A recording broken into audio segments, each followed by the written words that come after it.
In this edition of the Morse code, I'm going to go a little different, show you some of the guts of the house. I know I said on the outside tour that we had a 100 amp electric panel, but it's 200 amp. I always get those numbers confused. But this is a brand new service. This is the best. This is the top of the line. This is what you're going to do if you get an electrician in here. 200 amp service, lots of breakers for all the circuits in the house, plus additional space in the box. When you are looking at a prospective flip, this is one of the things you want to look at. You want at least 100 amp service. If it's 60 amp service, you're not going to be able to run in-window air conditioners. You're not going to be able to run your microwave oven at the same time you're running the vacuum cleaner. It'll trip breakers.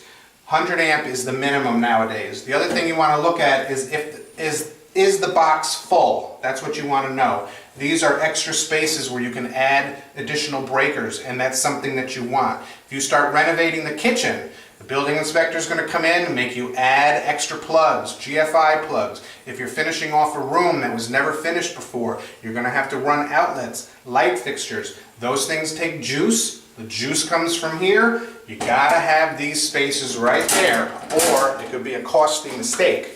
Another costly mistake people never seem to realize, this stuff right here, that's asbestos. That's a no-no.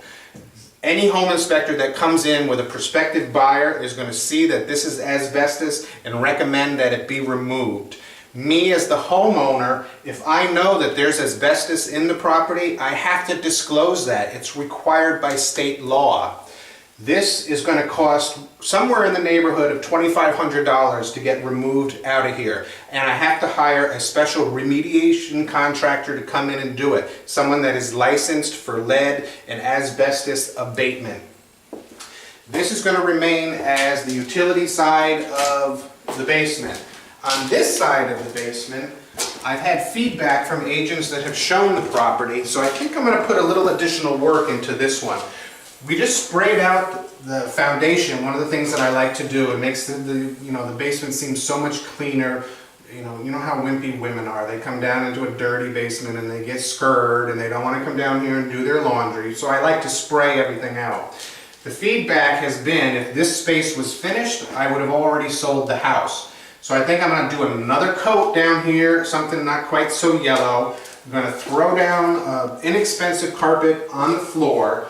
And this bar is already existing, so I think I'm going to zhuzh this up a little bit with some paint, and then I'll bring some staging stuff down here. There's no heat, so it's not fully finished, but I can give the illusion that it's finished. Throw some bar stools here, put the carpet on the floor, put down a couch, throw up a fake plasma TV, a couple of little end tables, and now I've added substantial value to this house for a mere few $100s. And it may be exactly what I need to do to get the place sold.